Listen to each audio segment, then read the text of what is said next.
Hello, my name is Stephen Pagano, and welcome to the Farm Club Training Module number 1. Today we're here to learn about the expectations of the Farm Club program. Not necessarily the expectations of what the program will deliver to you, but what you'll be expected to deliver to the program. When we first met, we discussed the scenarios of how follow-up will work. We talked about knocking on doors and making those connections. So often I meet with clients that say, I am not crazy about cold calling and I am not crazy about door knocking. But if you give me a good lead, I can take that person and I can nurture that person and I can build that relationship. If that's your cup of tea, boy, you have come to the right place. So welcome to the Farm Club. So what we're here today to talk a little bit about is what the program will do, what it will deliver, and what you'll be expected to do on the other side to ensure your long haul success. So let's get started. Now, when we think about our marketing, we think about real estate marketing especially, we really want to start to think more like a triathlete. Now, our triathlete understands, at least most triathletes, I know if I were to train, even if I were to dig in and really train, let's say I trained for a year, even if that were the case, once I were to get to the triathlon, I wouldn't expect that somehow I would finish in the top 3. I wouldn't expect that I would finish in the top 10. Most likely, I wouldn't expect that I'd finish in the top 99%. I think what my goal would be for the triathlon today would be to finish, period. That I would finish the race. I know when I think about people who run marathons, whether it is a half marathon or a full marathon, whether it's their first or their 20th, they're generally not trying to be the first place winner. They're not trying to finish in the top 10%. Instead, they're just trying to finish. And their success comes through those actions with those results. So, as we start to think about our marketing and some of our long haul, as we begin to nurture and touch and begin to create our follow-up systems, that each and every day our success truly is taking those actions that get us closer to that long haul result. So we have to complete to compete. So in order to ultimately get to our goal, we're going to have to complete steps along the way. So know every night when you go home and you lay down in bed that as long as you've taken steps towards those results, boy, we have great success being built every day. So by now, you should have all received your information about the program.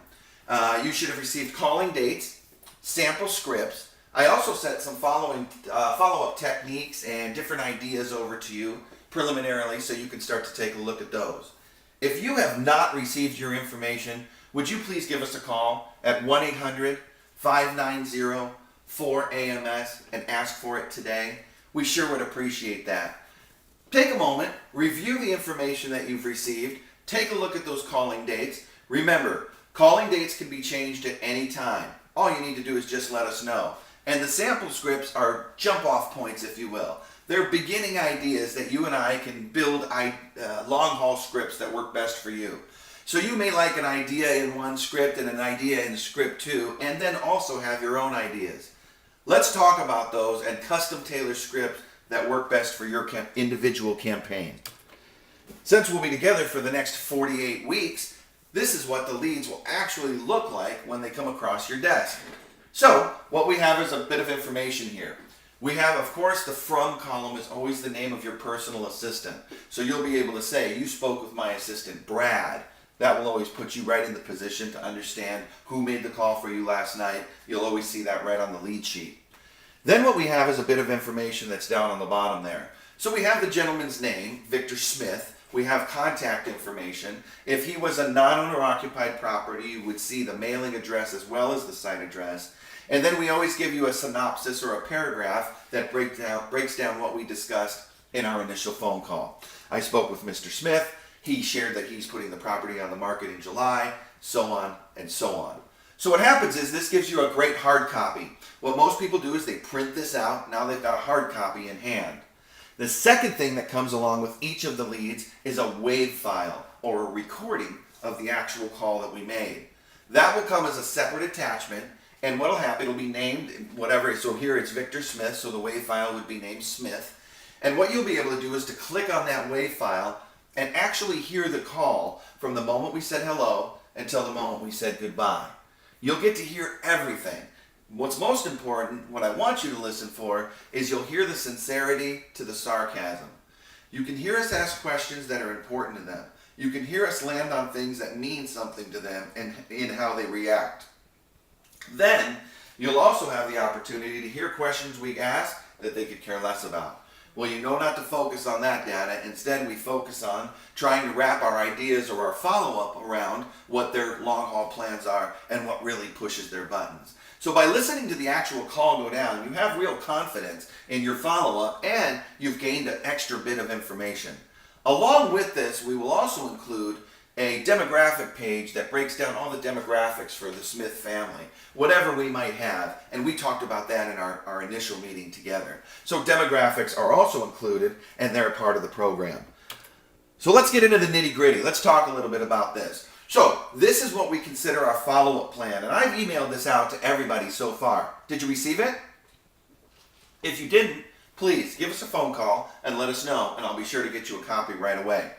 Here's where we're at. So at the 0 hour, this is the date that I'm generating leads here in my office based on our pre-dated schedule. So you know when our schedule is, you know when we're making phone calls. Our 0 hour is the moment that we generate a lead. So the contacts generated by us, our scripting works, we land on somebody that says, I'm thinking about real estate. What happens is those leads are reported to you every day that based on our schedule by about 8 o'clock Pacific Standard Time. So at that time, on your schedule, check your email and your leads will be sitting there, your WAV files will be sitting there, and your demographic pages will be sitting there as well. So here's the plan. With each and every one of the leads that we've developed within 24 hours, I would like to see you personally go to that door and knock. I know that it's tough, but we now have a schedule so you know when we are calling, so you know the next day that should set you up for some follow-up. The truth is, this business is about relationships. And we really have a hard time building a relationship over a letter or an email or even just a phone call is tough. Our magic has truly worked at the front door. That's really our best opportunity to really get people to A, become familiar with our face. That's the first step.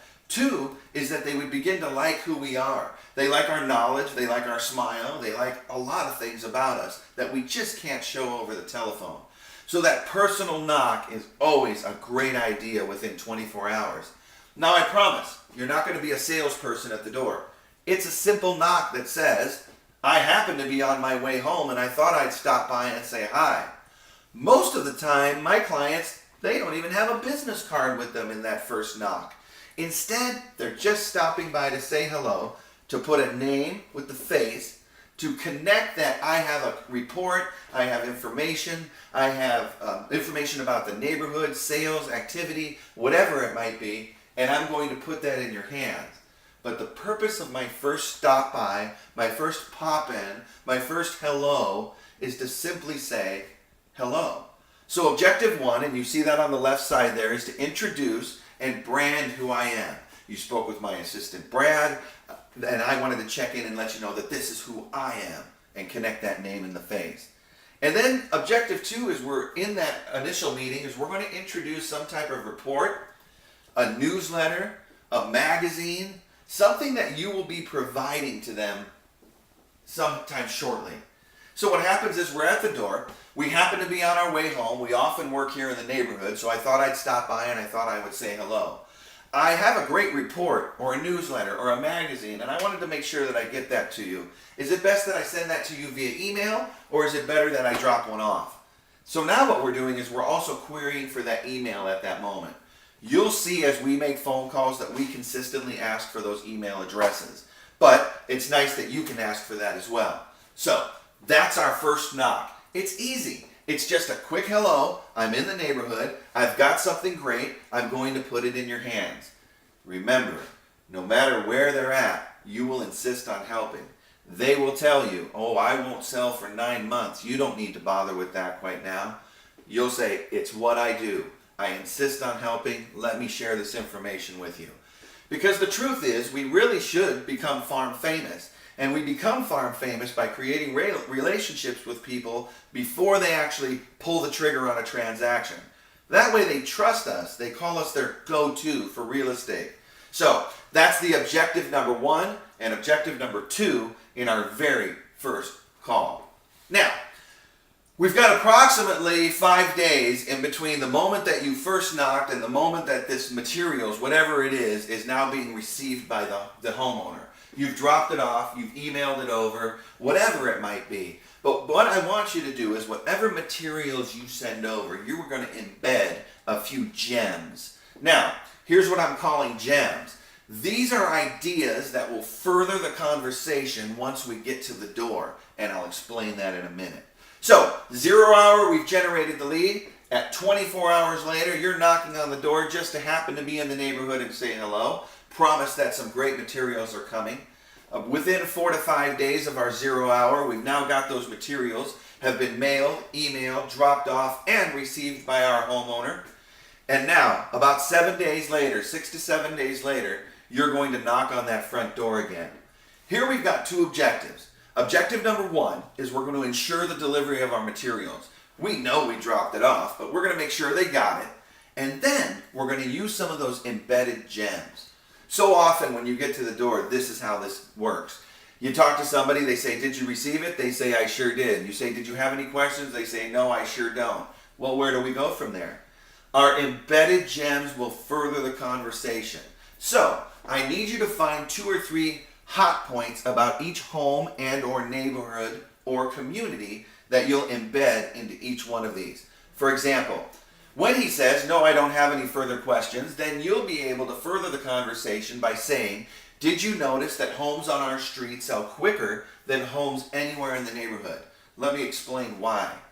Did you notice that homes in our zip code or homes with our style of floor plan or homes that are in relation 6 blocks to this or relation to 7 blocks to that sell quicker, sell for a higher price, and here's why?" So what will happen is you will embed some of these great little gems that will help you further the conversation. Now, we not only are at the door making sure they got the materials, we're outlining some important information and pointing out some of our gems, but now we're also getting into some questions. We know we had an original lead sheet that said whoever I'm standing at the door had thought about selling, buying, whatever that might be. And at that moment, we're going to use some survey question ideas, or what we call the history readback technique, to establish our follow-up.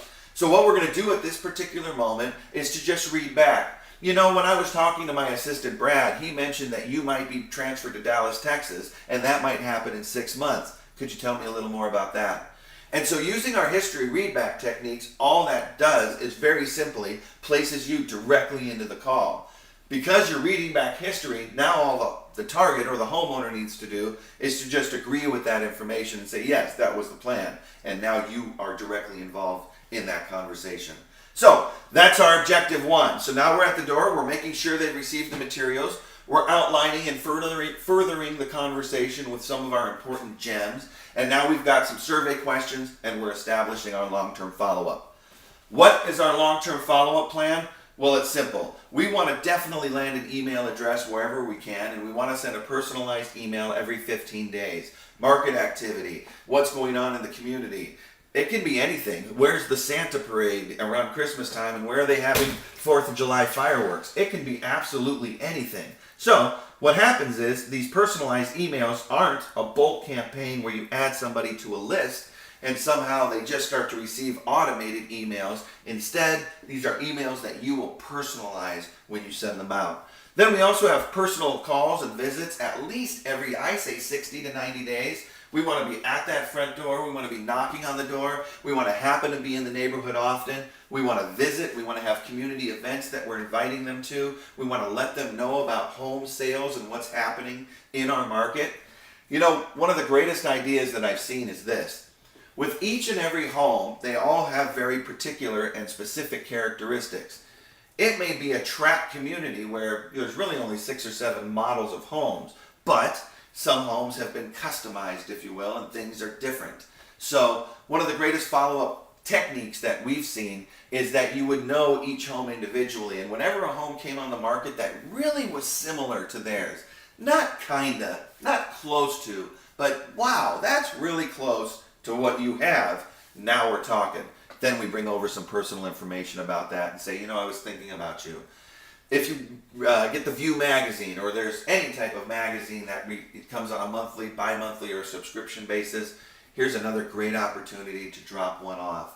I have a client that takes a magazine in Colorado and hand writes specific post-it notes and says, I think you'd be interested in this, and I think you'd be interested in this, and sticks a couple of those inside of each one of the magazines and then hand delivers those every time a new one comes out. What happens is people begin to look forward to your follow-up, that you would show up someday and continue to drop off these magazines. Anything that we can do to familiarize who we are and what we are, and even better, that you would look forward to seeing us, that's the best opportunity to ask for referrals. So we've got our long-term plan. Here's the best part about this plan and what you're looking at. From 0 hour all the way down to that 7-day, we've got 4 pretty good touches and promises. So we've promised, we started with a phone call at 0 hour, and we said that you would follow up. Within 24 hours, you did follow up, and you made a nice soft approach, and you promised that they'd receive some information. They did receive that information. Now we have our third accountability touch, if you will. And then about 6 to 7 days later, you followed up personally. Wow, that's the 4th time that we've brought familiarity to the front door. This is how relationships are built. This is how it works. Now, what will I say at the front door? Take a look at that for a minute. I gave you some pretty good ideas just a moment ago. And we talked all about the reason I'm stopping by today. You recently spoke to my assistant, Brad, who mentioned that you might be thinking about doing this. I was going to call, but I was up the street, and I thought I would stop by personally and say hello. Well, I specialize in homes right here in the area, and I'm often in the neighborhood. I recently prepared a report. I call it whatever, and it shows great data of property right here in our neighborhood. It's a great snapshot of the market, and I'll be sure to get you a copy right away, and I will get that to you shortly. And again, I just wanted to say thanks for the time and say hello. That's it. That's visit 1. Can you script that? Can you remember that? Can you write that down as if you were an actor or an actress ready to audition, and those were the lines that you were asked to repeat? This is what we want. Now, what's important is I want you to know this. We want to have some personality, and we'll discuss body dynamics in a moment, and we'll discuss what's really coming out of your mouth is truly what's going on in your head, and we'll get into that in just a moment. But what I want you to remember is this. People who smile, people who know their scripts comfortably and it's not written on their hand, those people do much better than the rest. So, take some time, use your script and learn it. Get yourself in the mirror and start practicing. Role play with a friend who will be honest with you about what you've seen. Will they tell you you're zombie-like? If you are, then no problem. Someone be honest with us, please, so we can work on that. Personality at the front door matters. That's the familiarity. Remember, so often you will listen to the phone calls that we make, and our clients will say over and over, I can't believe people say this much, that they open up and talk this much. What happens is we work hard at being compelling to listen to and to talk to. So in that 20 or 30 seconds, we can get people to open up. We need you to have that same ability. Starts with personality. So there's your visit 1. Now, we had our visit 1. We knew that we promised something. We know that the report went out there. Now I want to have visit 2. Here we are. Hey, I'm in the neighborhood again, and I recently sent you my neighborhood report. I wanted to make sure that you got it. Great. And I also wanted to make sure that you saw the highlight, the embedded gems. And also, I'm going to further this by letting you know that I'm going to make sure that you receive a copy of the report, because I update that periodically as new market information comes out, or new magazine subscriptions come out, or whatever it might be. I'm going to keep you updated. And no matter what you say, I'm going to insist that that's what I do. Because you know what? That's what I do. So, I was wondering, do you happen to know anybody that's thinking about moving here to the area? Now, the reason that we open that in that general direction is, let's start by asking some soft questions. Let's start by talking about people that might love the neighborhood. Let's see what they might know in terms of referrals. And it's just a great way to open the conversation. And here is another great step. The line that says, I appreciate you taking time to think about that. It really allows people the opportunity that you quickly say thanks, and they just feel good about it, and they're willing to continue to talk. So, I was wondering, do you know anybody, have you thought of anybody that might be thinking about moving to our area? And then allow them to answer. You'll listen to our phone calls, and some of the best training that you'll receive in the program is listening to us make phone calls over and over again. But you'll hear that what we are is good listeners. Once somebody starts to talk, we let them finish. You should do the same.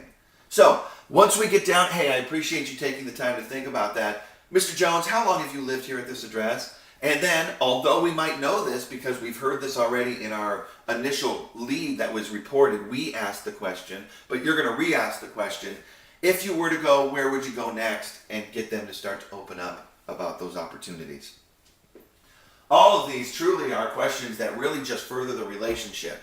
If they begin to open up and say, hey, what we really want to do is to retire and we want to go to the Poconos, or their goal is to be closer to grandkids that move to San Francisco, or their goal is to move to a smaller house or a larger house that they can take care of or grow into, whatever it might be, these questions get them to open up and start to talk about it. How long have they lived at the address? If they did go, where would they go next? Now, some of the folks you're going to talk to, it's clear that they're not selling today. That's okay. Most of the leads that we develop will be 3, 6, 9 months out. And it'll require that you really touch people 4, 5, 6 times before they really open up to you. So if it's clear that they aren't selling today, then we have some alternate scripts. And here they are. Take a look. How about the quick opener of A1? Thinking of selling, yes or no? When would that be? Hey, Mr. Jones, you realize that it could take 1, 2, 3, 6 months to get a home prepared for sale. So my question was, did you want to have the house sold in 3 months, or did you want to start selling at that time? I have a great checklist for potential sellers to consider before they start the process, and I'll make sure you get a copy of that too. Do you notice that we don't ask a lot of questions about our follow-up? Do you notice that we don't say, hey, is it okay if I call you again? Or would it be all right if I followed up? Or would it be all right if I sent something to you? Instead, we use what we call the assumptive close. We assume it's fine, and we just continue to send the information that we feel is best, that would be best for them. So I have a great checklist for potential sellers to consider before they start a process. Is a great report to offer once we're in this conversation. Let's look at A2. Hey, before I leave today, if you were ever to sell this house or even had a friend or a family member who was in need of a real estate professional, I would love to be that agent. I have some phenomenal information on how many people are taking advantage of the current potential opportunities that our market presents right now. What would be the best place to send information to you? Email, drop it off, mail it, what's best? And again, we're furthering our conversation. A3. It was a pleasure to talk to you today. Hey, before I go, I would love to send you some information on what many consumers, especially homeowners here in our area, feel are phenomenal opportunities in the market. What's the best place that I would reach out to you there? Email, drop it off. Our goal is to drop things off. So if you want to completely shut that down, that last question, and just continue to stop by, that's usually the best bet. Then we can drop off the information, ask some questions, and you really are right there and in the best opportunity to be in the right place at the right time. Let's look at A4. Hey, I'm curious, have you ever discussed with a real estate professional the scenarios that the market presents? Boy, I have terrific information that I can share with you. What's the best place that I could send that information? So you can see everything that we're looking at right there, all of those different opportunities really sort of wrap back to the same idea that I would love to keep you updated about phenomenal opportunities. Why? Because if your car was broken, you would take it to a great mechanic. And when we want great coffee, we go to a great barista. And when you want to know about real estate and the opportunities that the market presents, you would go to the go-to source for real estate. And who is that? It's you. That's who it is. It's you. And what we want people to do is to believe that. And we're going to only wage that campaign by being accountable to it, following up, providing great information, and here's the best part, insisting on helping. So, now what I want to do is I want to talk to you a little bit about our bodies and our minds, because now what happens is we often get ourselves to the front door and we've got our scripts together and we've got everything in hand and we're shaking like a leaf and we're sweating profusely and it's just the worst scenario that you can ever imagine as you watch this person, and you really can't even think about how real estate even works because you're staring at this poor soul at your door who's shaking and sweating and it just looks awful. Our bodies change our minds, and our minds change our behavior, and then our behavior can change our outcomes. So if the goal is confidence, we don't want you to fake it until you make it. We want you to fake it until you become it. So what I'd like you to do now is to watch Amy Cuddy talk about how we should A, prepare ourselves at the front door, and B, what we should expect if we do.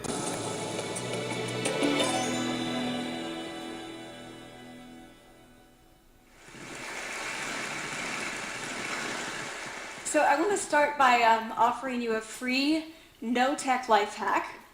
And all it requires of you is this, that you change your posture for 2 minutes. But before I give it away, I want to ask you to right now do a little audit of your body and what you're doing with your body. So how many of you are sort of making yourselves smaller? Maybe you're hunching, crossing your legs, maybe wrapping your ankles. Sometimes we hold on to our arms like this. Sometimes we spread out. I see you. So I want you to pay attention to what you're doing right now. We're going to come back to that in a few minutes, and I'm hoping that if you sort of learn to tweak this a little bit, it could significantly change the way your life unfolds. So we're really fascinated with body language, and we're particularly interested in other people's body language. You know, we're interested in, like, you know, an awkward interaction or a smile or a contemptuous glance or maybe a very awkward wink or maybe even something like a handshake. Here they are arriving at number 10 and look at this lucky policeman gets to shake hands with the President of the United States. Oh, and here comes the Prime Minister a bit. No.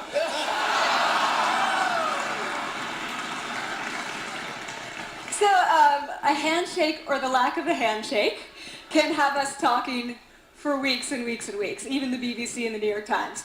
So obviously when we think about nonverbal behavior or body language, but we call it nonverbals as social scientists, it's language. So we think about communication. When we think about communication, we think about interactions. So what is your body language communicating to me? What's mine communicating to you? And there's a lot of reason to believe that this is a valid way to look at this. So social scientists have spent a lot of time looking at the effects of our body language or other people's body language on judgments. And we make sweeping judgments and inferences from body language.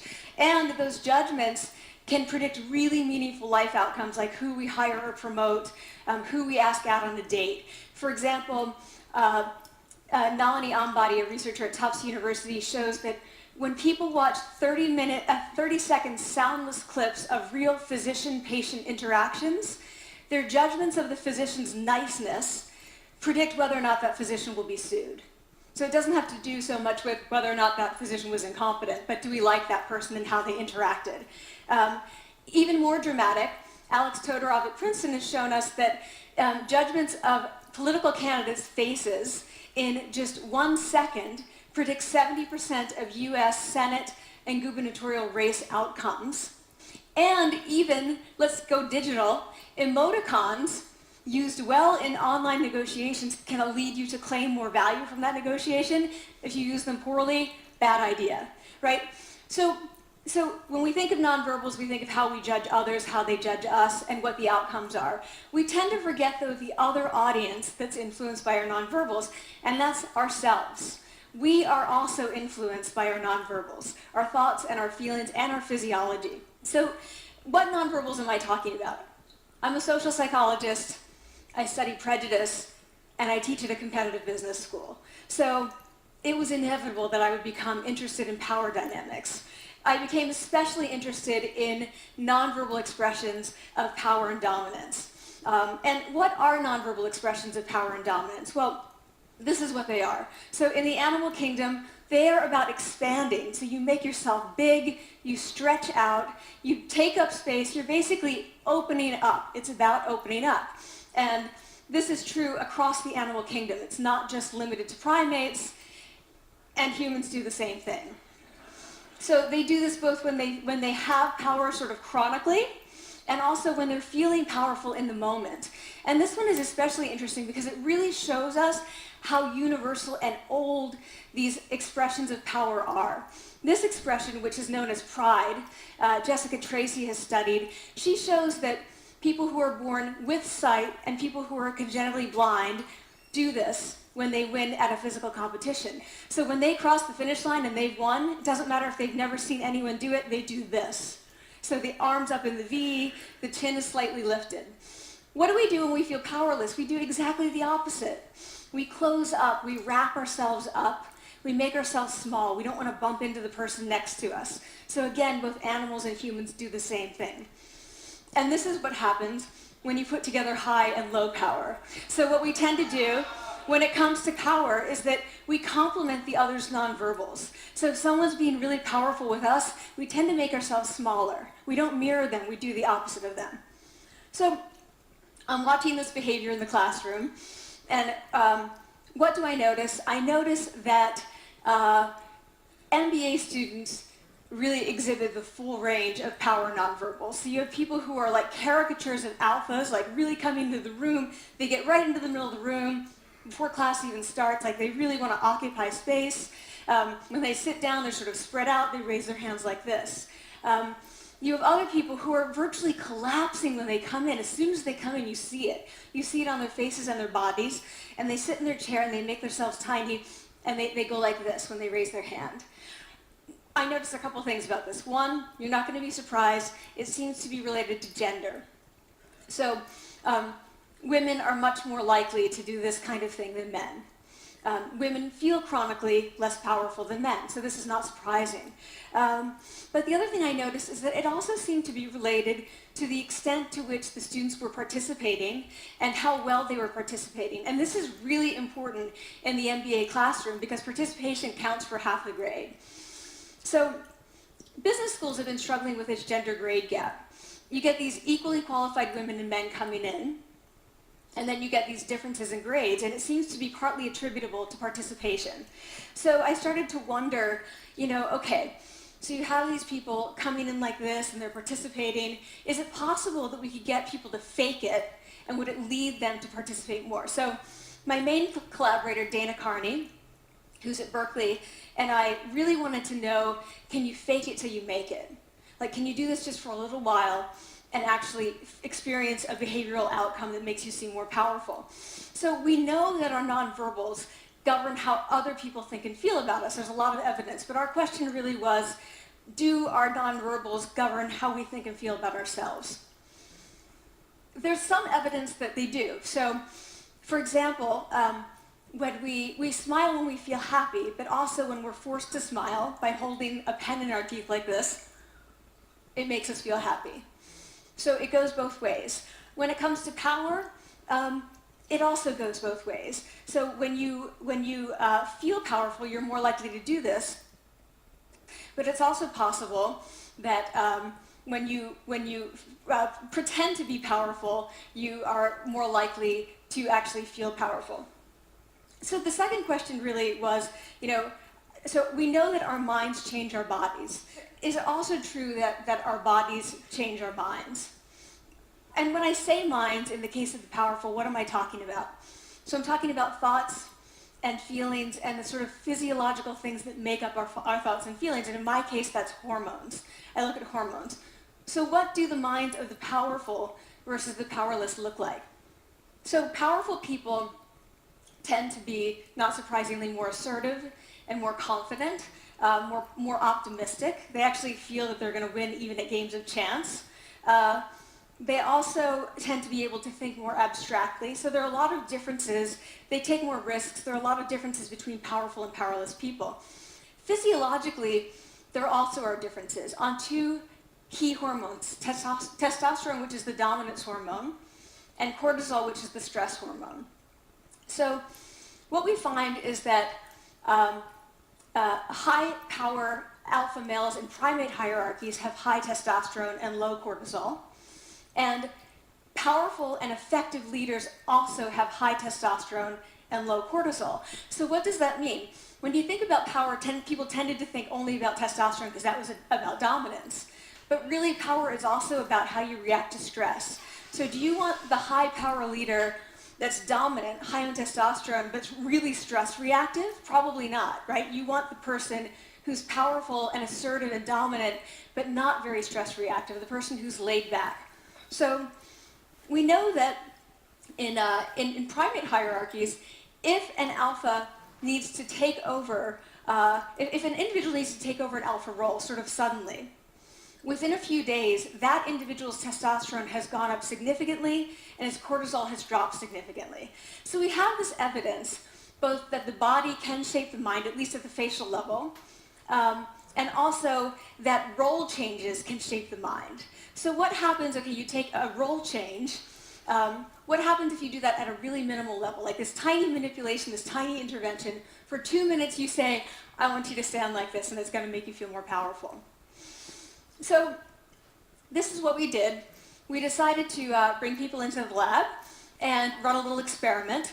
And these people adopted for 2 minutes either high power poses or low power poses. And I'm just going to show you 5 of the poses, although they took on only 2. So here's one, a couple more. This one has been dubbed the Wonder Woman by the media. Here are a couple more. So you can be standing or you can be sitting. And here are the low power poses. So you're folding up, you're making yourself small. This one is very low power. When you're touching your neck, you're really kind of protecting yourself. So this is what happens. They come in, they spit into a vial. We, for 2 minutes, say, you need to do this or this. They don't look at pictures of the poses. We don't want to prime them with the concept of power. We want them to be feeling power, right? So 2 minutes they do this.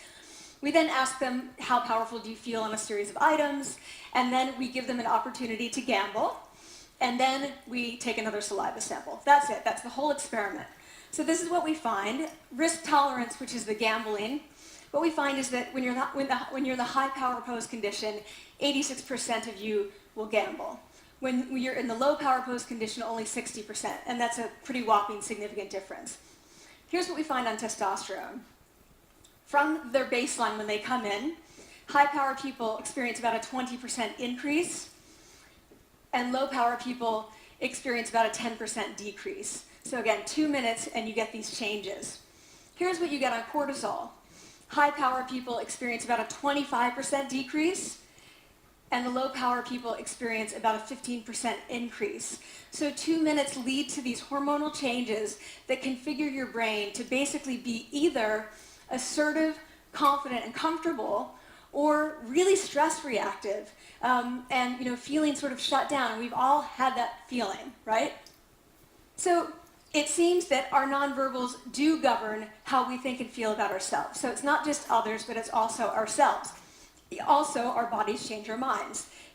But the next question, of course, is, can power posing for a few minutes really change your life in meaningful ways? So this is in the lab, it's this little task, it's just a couple of minutes. Where can you actually apply this, which we cared about, of course. And so we think it's really what matters, where you want to use this is evaluative situations, like social threat situations. Where are you being evaluated? Either by your friends, like for teenagers at the lunchroom table. It could be, for some people it's speaking at a school board meeting. It might be giving a pitch or giving a talk like this or doing a job interview. We decided that the one that most people could relate to, because most people had been through, was the job interview. So we published these findings, and the media are all over it, and they say, okay, so this is what you do when you go in for the job interview, right? So we were, of course, horrified and said, oh my God, no, that's not what we meant at all for numerous reasons. No, don't do that. Again, this is not about you talking to other people, it's you talking to yourself. What do you do before you go into a job interview? You do this, right? You're sitting down, you're looking at your iPhone or your Android, not trying to leave anyone out. You're looking at your notes, you're hunching up, making yourself small, when really what you should be doing maybe is this, like in the bathroom, right? Do that, find 2 minutes. So that's what we want to test, okay? So we bring people into a lab, and they do either high or low power poses again. They go through a very stressful job interview. It's 5 minutes long. They are being recorded. They're being judged also. And the judges are trained to give no nonverbal feedback. So they look like this. Like, imagine this is the person interviewing you. So for 5 minutes, nothing. And this is worse than being heckled. People hate this. It's what Marianne LaFrance calls standing in social quicksand. So this really spikes your cortisol. So this is the job interview we put them through because we really wanted to see what happened. We then have these coders look at these tapes, 4 of them. They're blind to the hypothesis, they're blind to the conditions, they have no idea who's been posing in what pose. And they end up looking at these sets of tapes and they say, oh, we want to hire these people, all the high power posers. We don't want to hire these people. We also evaluate these people much more positively overall. But what's driving it? It's not about the content of the speech. It's about the presence that they're bringing to the speech. We also, because we rate them on all these variables related to sort of competence, like how well structured is the speech? How good is it? What are their qualifications? No effect on those things. This is what's affected. These kinds of things. People are bringing their true selves, basically. They're bringing themselves. They bring their ideas, but as themselves, with no, residue over them. So this is what's driving the effect, or mediating the effect. So when I tell people about this, that our bodies change our minds, and our minds can change our behavior, and our behavior can change our outcomes, they say to me, it feels fake, right? So I said fake it till you make it. It's not me. I don't want to get there and then still feel like a fraud. I don't want to feel like an imposter. I don't want to get there only to feel like I'm not supposed to be here. And that really resonated with me because I want to tell you a little story about being an imposter and feeling like I'm not supposed to be here. When I was 19, I was in a really bad car accident. I was thrown out of a car, rolled several times. I was thrown from the car, and I woke up in a head injury rehab ward. And I had been withdrawn from college, and I learned that my IQ had dropped by 2 standard deviations, which was very traumatic. I knew my IQ because I had identified with being smart, and I had been called gifted as a child. So I'm taken out of college. I keep trying to go back. They say, you're not going to finish college. There are other things for you to do, but that's not going to work out for you. So I really struggled with this, and I have to say, having your identity taken from you, your core identity, and for me it was being smart, having that taken from you, there's nothing that leaves you feeling more powerless than that. So I felt entirely powerless. I worked and worked and worked, and I got lucky and worked and got lucky and worked. Eventually I graduated from college. It took me 4 years longer than my peers. And I convinced someone, my angel advisor, Susan Fisk, to take me on. And so I ended up at Princeton, and I was like, I am not supposed to be here. I am an imposter. And the night before my first year talk, and the first year talk at Princeton is a 20-minute talk to 20 people. That's it. I was so afraid of being found out the next day that I called her and said, I'm quitting. She was like, you are not quitting, because I took a gamble on you and you're staying. You're going to stay, and this is what you're going to do. You're going to fake it. You're going to do every talk that you ever get asked to do. You're just going to do it and do it and do it, even if you're terrified and just paralyzed and having an out-of-body experience, until you have this moment where you say, oh my gosh, I'm doing it. I have become this.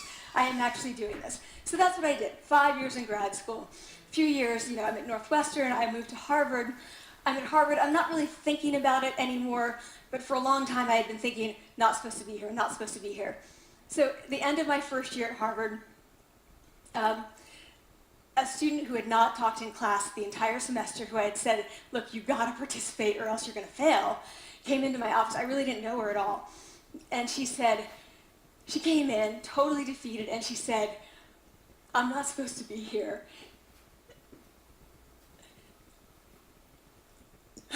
And that was the moment for me, because 2 things happened. One was that I realized, oh my gosh, I don't feel like that anymore. I don't feel that anymore, but she does, and I get that feeling. And the second was, she is supposed to be here. She can fake it, she can become it. So I was like, yes, you are. You are supposed to be here, and tomorrow you're going to fake it, you're going to make yourself powerful, and, you're going to...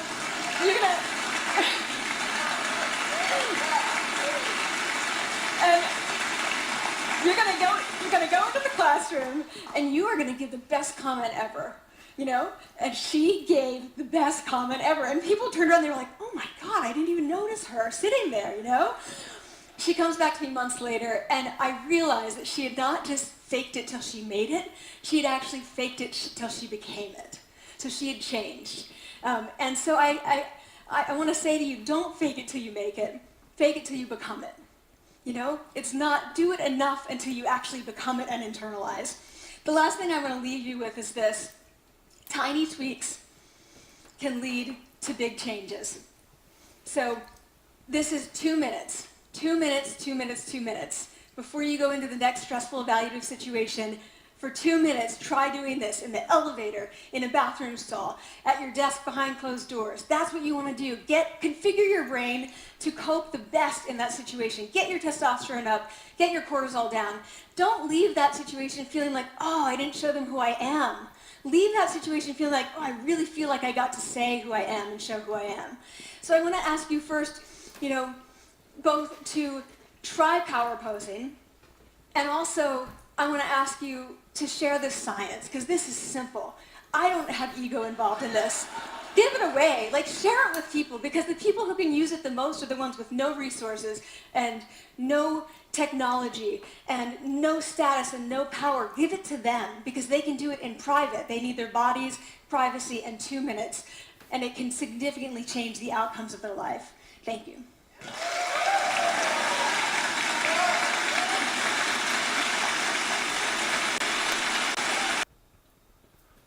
Always strong, always great information. Now you understand when we talk about fake it until you make it. No, let's fake it until we become it. I encourage you to go back and watch this video over and over again. And I encourage you not to just let this go to the wayside, that this was some great information. I want you to try it. I want you to put it into practice. It takes 21 days to create a habit. So for 21 days, I want you to power pose. And I promise you will see the difference that begins to occur, that how our bodies really can change our minds, and then our minds change our behavior. And ultimately, that all changes our outcomes. So now we've got what we need under our belt. We know everything now, right? Not quite yet. It's going to take some practice. But we talked a little bit about our script. We talked about what we're going to say right up front in order to make things happen when we get to the door.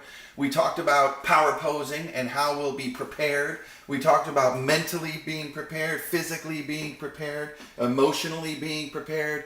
We are ready when we get to this door. So many people get to the front door and they have the first minute, 2 minutes scripted, and from there they hope that it turns into this fruitful conversation. You will always make sure that you have a game plan that takes you all the way to the very end.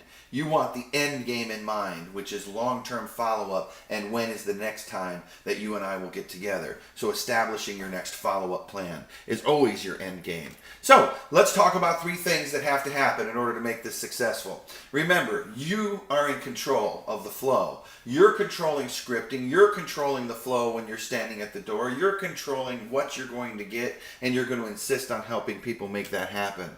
You are going to set the expectations. It's not up to them to really reach out and begin to ask specific questions and then you answer. Instead, you should be in front of people and setting the expectations right up front. You must insist on helping. This is important because, again, a lot of folks you run into will say, we're considering going to assisted living, for example. Now, generally, my clients, it takes them 3 or 4 conversations with those people and they are going to assisted living within 60, 90 days. But in the initial approach, the initial phone calls, the initial door knocks, people say, I could be a year, 2 years out. You have to insist on helping. So often people just need a little help over the hump, just the right information at the right time, and things begin to happen.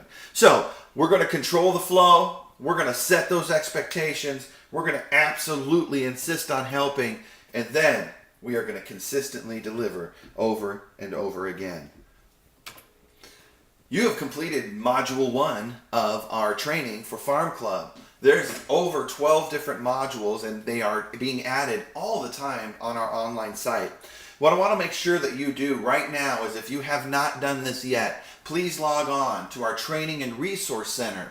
Here you will learn an awful lot about what we've discussed today.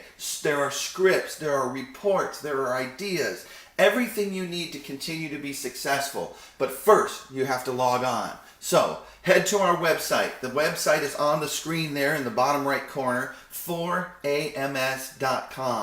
there will be a box that says Extras. You'll click on that Extras box, and then there'll be a link to our training and resource center.